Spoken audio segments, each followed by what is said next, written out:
नमस्ते दोस्तों, स्काईमेट वेदर में आप सभी का स्वागत है। मेरा नाम महेश पलावत है। ये 21 जनवरी का वीडियो है। इसमें हम बात करेंगे कि आगे मौसम कैसा रहने वाला है।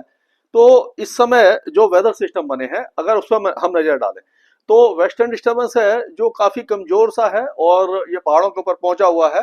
तो ये आप कह सकते हो कि इधर है इस जगह पर, और एक और इसके पीछे यहाँ पर है, बहुत जल्दी आएगा ये। और आप कह सकते हो कि यहाँ पर एक और वेस्टर्न डिस्टर्बेंस है, तीन वेस्टर्न डिस्टर्बेंस है। तो ये आज से हमें उम्मीद है कि पहाड़ों पर जो ऊंचे पहाड़ है वहां पर एक बार फिर से कुछ वेदर एक्टिविटी होगी। लेकिन अभी तक जो अंदाजा था कि हिमाचल और उत्तराखंड में कुछ वेदर एक्टिविटी होगी, बर्फबारी होगी या बारिश होगी, वो अभी तक नहीं हुई है। केवल काफी जो ऊंचे पहाड़ हैं जहां पर आप नहीं पहुंचते, दूर से जो दिखाई देते हैं, वही ऊंची चोटियों पर कुछ वेदर एक्टिविटी देखने को मिली है। और धौलाधार हिल्स की बात करें हिमाचल में, तो वहां पर भी जो ऊंची चोटियां हैं वहां पर हल्की बर्फबारी हुई है, ज्यादा स्नोफॉल अभी भी नहीं हुआ है। और जम्मू कश्मीर के भी ऊंचे इलाकों में ही वेदर एक्टिविटी हुई है। लेकिन अब ये वेस्टर्न डिस्टर्बेंस आगे बढ़ेगा और काफी तेजी से, जैसे मैंने पहले भी बताया था, वो मैं आपको दिखाता हूं, अपने मैप के थ्रू दिखाएंगे कि आज की अगर हम बात करते हैं तो आप देखिए कि ये जो वेदर एक्टिविटी है केवल ऊंचे पहाड़ों पर दिखाई दे रही है, और बाकी सारे इलाके हिमाचल, उत्तराखंड, लद्दाख सारे सूखे पड़े हुए हैं। यहाँ पर आप देखिए अफगानिस्तान से लेकर के बाकी जो इलाके हैं, यहाँ पर ये वेस्टर्न डिस्टर्बेंस का काफी उग्र रूप दिखाई दे रहा है। ये हवाएं देखिए यहाँ से जो मॉइस्चर लेकर आ रही है, ये आप जो देख रहे हो अरब सागर से, तो ये पाकिस्तान के ऊपर लेकर आ रही है। यही अगर भारत के ऊपर लेके आएंगे तब जाकर के, यानी कि 22 तारीख को जैसे ही ये वेदर सिस्टम आगे बढ़ेगा, तो ये जो हवाएं आप देख रहे हैं, इसको मैं ड्रॉ करके आपको दिखाता हूँ। थोड़ा सा इसको बड़ा कर लेते हैं मैप को, जिससे कि और इजी हो जाए। तो आप देखिए ये जो हवा है यहाँ पर ये जा रही है, तो यहाँ से आप देखिए कि ये हवा यहाँ से चली और इस तरह से यहाँ पर चली गई, यहाँ पर आ रही है। ये अफगानिस्तान का जो इलाका है, यहाँ पर ये काफी तेज बारिश की गतिविधियां दे रही है। और ये ऊंचे पहाड़ों पर बहुत हल्की बारिश हो रही है इस इलाके में। और बाकी जो एंटी साइक्लोन है वो आपको दिखाई दे रहा होगा कि ये विपरीत चक्रवाती हवा का क्षेत्र है। ये गुजरात और जो दक्षिण पश्चिमी मध्य प्रदेश के ऊपर बना हुआ है। तो उसमें क्या होता है कि घड़ी की दिशा में हवा घूमती है, तो ये देखिए हवा इस तरह से घूम रही है, यहाँ से जा रही है और ये जाकर के इसमें मिल रही है, और यहाँ से ये हवा आ रही है। तो इस तरह से हम देख सकते हैं कि हवाओं की क्या दिशा होती है, और उसके हिसाब से प्रेशर पैटर्न निर्धारित होता है। जहाँ एंटी साइक्लोन होता है वहाँ हाई प्रेशर बनता है, क्योंकि हवा नीचे की तरफ आ रही होती है। जहां पर साइक्लोनिक सर्कुलेशन होता है या वेस्टर्न डिस्टर्बेंस है, वहां लो प्रेशर एरिया होता है कि हवा ऊपर की तरफ जाती है। तो वायु दाब कम हो जाता है जब हवा ऊपर की तरफ जाती है। अब हम देखेंगे कि 22 तारीख को, यानी कल जो मौसम हो उसमें क्या बदलाव होगा। अब देखिए जो हवाएं यहां से जा रही थी, अब आप देखिए कि यही हवा जो अरब सागर से थी वो यहाँ पर पहुंच रही है, यहाँ पर आ रही है। और यहाँ जो एंटी साइक्लोन यहाँ पर बना हुआ था, इस जगह बना हुआ था, वो यहाँ पर आ गया, उड़ीसा के ऊपर आ गया। यानी एकदम चेंजेज आए। और यहाँ से ये हवा बंगाल की खाड़ी से नमी लेकर के आ रही है और अरब सागर से। और यहाँ पर वेस्टर्न डिस्टर्बेंस जो है वो ये पहाड़ों पर और उत्तरी पाकिस्तान पर आ गया है और काफी ज्यादा मजबूत है। तो ये जो दोनों तरफ से मॉइस्चर आ रहा है, वेस्टर्न डिस्टर्बेंस है, तो इसके कारण क्या होगा कि जम्मू कश्मीर और पाकिस्तान के जो पहाड़ हैं वहां पर बहुत ज्यादा हैवी रेनफॉल और स्नोफॉल होगा। आज नहीं होगा, आज बहुत हल्का रहेगा कि 22 तारीख से शुरू होगा। और जो गिलगित बाल्टिस्तान, मुजफ्फराबाद, लद्दाख, यहाँ पर भी होगा। हिमाचल से लेकर के उत्तराखंड में हल्का होगा, लेकिन ऊंचे पहाड़ों पर, यानी कि अभी भी उत्तराखंड के निचले इलाकों पर बारिश की संभावना दिखाई नहीं दे रही है। पाकिस्तान में और जो पंजाब प्रांत है वहां पर बारिश हो रही है, बलूचिस्तान में होगी। और पंजाब से लेकर के ये राजस्थान के जो गंगानगर, हनुमानगढ़, चुरू, बीकानेर, यहाँ तक हो सकती है बारिश। और पूरे पंजाब में, हरियाणा में, दिल्ली में और उत्तर प्रदेश के कुछ इलाकों में बारिश की संभावना नजर आ रही है। ये है हमारा 22 तारीख का। अगर 23, ये 22 तारीख की जो विंड है, विंड भी मैंने बनाई है जैसे उसमें था, तो सेम वही विंड है, यहाँ से आ रही है और ये दोनों तरफ से आ रही है। अब 23 तारीख का मैप देखते हैं, तो उसमें अगर हम देखें तो 23 तारीख के मैप में अगर हम देखते हैं तो ये देखिए, ये 23 तारीख का मैप है। 22 तारीख को बारिश थी।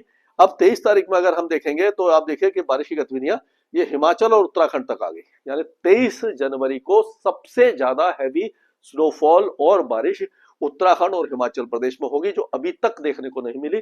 जो जो टूरिस्ट डेस्टिनेशन थे जहां पर बर्फबारी नहीं हुई थी वहां पर हो जाएगी। शिमला, कुफरी, ये सारे इलाके, नैनीताल, मुक्तेश्वर, सभी जगह पर ये बर्फबारी दिखाई देगी। अब आप देखिए पाकिस्तान के जो इलाके हैं उसमें है, बलूचिस्तान और अफगानिस्तान से हट गई। पाकिस्तान के जो लाहौर वगैरह है, अमृतसर के आसपास के इलाके, यहाँ पर रहेगा। और पूरा पंजाब, अमृतसर से लेकर के दक्षिण तक, और उसी तरह पूरा हरियाणा, मेवात, फरीदाबाद, और ये उत्तर प्रदेश के भी कई इलाके, पूर्वी उत्तर प्रदेश तक ये बारिश की गतिविधियां आपको दिखाई दे रहे होंगे। मध्य प्रदेश के भी कुछ इलाकों में ये बारिश की गतिविधियां आपको दिखाई दे जाएगी। ये है 23 तारीख, और ये 23 तारीख का विंड है, विंड पैटर्न है। और उसी तरह से 24 तारीख की बात करें तो 24 तारीख में बारिश की गतिविधियां फिर से कम हो जाएंगी और ऊपर की तरफ चली जाएंगी। लेकिन एक नया डेवलपमेंट ये होगा कि 23 तारीख, ये 22 तारीख को हम देखेंगे कि जो बारिश की गतिविधियां हैं यहाँ पर दक्षिणी आंध्र प्रदेश और तमिलनाडु में भी शुरू हो जाएंगी। ये एक बड़ा डेवलपमेंट है जो काफी दिनों से नहीं हो रही थी। अब ये 24 तारीख को जो है, यानी कि वो ऐसा लग रहा है कि महाराष्ट्र के कुछ इलाकों तक ये बारिश की गतिविधियां पहुंच सकती है 24 तारीख को।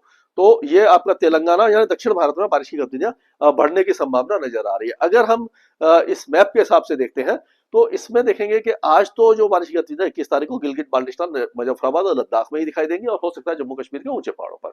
लेकिन 22 और 23 तारीख को ये जो बारिश की गतिविधियां पूरे जो लद्दाख से लेकर के श्रीनगर, पहलगांव, सोनमर्ग, गुलमर्ग, सभी जगह पर, और पुंछ, राजौरी, कुलगांव, ये जम्मू, सांभा, कठुआ, उधमपुर, सभी जगह पर, डोडा वगैरह, किश्तवाड़ वगैरह पे ये बारिश की गतिविधियां 22 और 23 तारीख को होने वाली है। और अगर हिमाचल की बात करते हैं तो हिमाचल में भी 22 तारीख को तो कोई खास वेदर एक्टिविटी नहीं होगी, ऊंचे पहाड़ों पर ही आपको दिखाई देगी, लाहौल स्पीति और चंबा वगैरह में। लेकिन ये जो 22 तारीख को, हाँ 22 तारीख को हो जाएगी, आज नहीं है, 22 और 23 तारीख को ये पूरे इलाके में जो आपका कुल्लू, मनाली है, यहाँ पर बर्फबारी हो जाएगी पहाड़ों पर। और जो आपका धर्मशाला है और जो धौलाधार हिल्स है वहां पर भी ऊंचे पहाड़ों पर तो बर्फबारी होगी। और धर्मशाला, कांगड़ा और हमीरपुर, बिलासपुर, सोलन, शिमला, सभी जगह पर बारिश की संभावना अच्छी दिखाई दे रही है 22 और 23 तारीख को। 24 तारीख को फिर से थोड़ी सी कम हो जाएगी। अब अगर उत्तराखंड की बात करें तो उत्तराखंड में 23 जनवरी को ही स्नोफॉल और जो बारिश है काफी ज्यादा होगी। 22 तारीख को रहेगा लेकिन ऊंचे पहाड़ों तक ही सीमित रहेगी। 23 तारीख को काफी अच्छी बारिश की संभावना यहाँ पर दिखाई दे रही है, और कई इलाकों में स्नोफॉल भी हो जाएगा। और अगर पंजाब की बात करें तो पंजाब में हम देखेंगे 22 और 23 तारीख को पूरा पंजाब जो है बारिश देखेगा।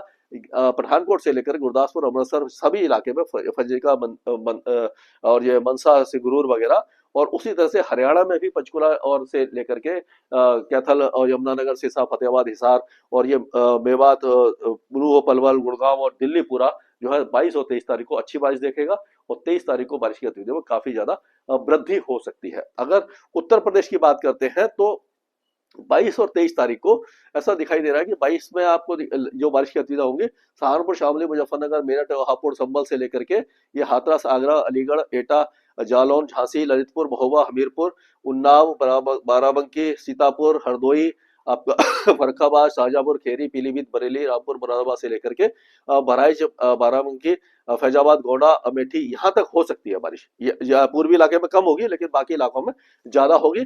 और ये 24 तारीख में भी कुछ वेदर एक्टिविटी यहाँ पर हो सकती है। लेकिन ऐसा दिखाई दे रहा है मिर्जापुर, चंदौली, वाराणसी, गाजीपुर, बलिया, देवरिया, गोरखपुर, आजमगढ़, यहाँ पर चांसेस कम दिखाई दे रहे हैं। लेकिन फिर भी काफी जगह पर यहाँ पर बारिश की गतिविधियां दिखाई दे सकती है।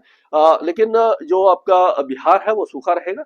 यहाँ पर टेम्परेचर बढ़ेंगे 1-2 दिनों के दौरान, लेकिन पूरा बिहार सूखा रहेगा। झारखंड भी सूखा रहेगा, यहाँ पर भी कोई वेदर एक्टिविटी नहीं है। और ये पूरा पश्चिम बंगाल और पूर्वोत्तर राज्य, सारे इलाकों में कोई भी वेदर एक्टिविटी आपको दिखाई नहीं देगी, क्योंकि वेस्टर्न डिस्टर्बेंस का असर यहाँ तक नहीं पहुंचेगा।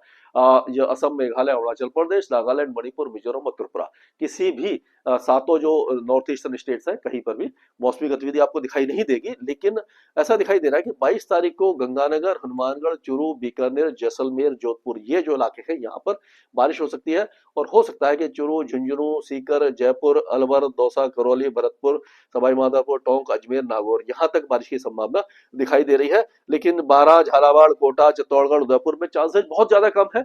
लेकिन इनकार नहीं किया जा सकता, कोटा बूंदी बारा में भी छुटपुट बौछारें हो सकती है अगर वेदर थोड़ा सा और आगे तरफ बढ़ता है। लेकिन उत्तरी और पूर्वी जो राजस्थान है यहाँ पर अच्छी बारिश की संभावना है। ग्वालियर संभाग में भी मोरना, भिंड, श्योपुर, ग्वालियर, दतिया यहाँ पर भी हल्की बौछारें या बादल आ सकते हैं। मध्य प्रदेश में बाकी इलाकों में जो टेम्परेचर है वो थोड़े से बढ़ेंगे, सर्दी कम होगी। छत्तीसगढ़ में भी कोरिया, सुरजापुर, बलरामपुर, सरगुजा, गोरवा से लेकर के मुंगेली और दांतेवाड़ा, बस्तर, नारायणपुर सभी इलाकों का मौसम साफ रहेगा। उड़ीसा में भी कोई वेदर एक्टिविटी हमें दिखाई नहीं दे रही है। गुजरात का मौसम भी पूरी तरह से साफ रहने की संभावना है और यहाँ पर भी टेम्परेचर धीरे धीरे बढ़ेंगे।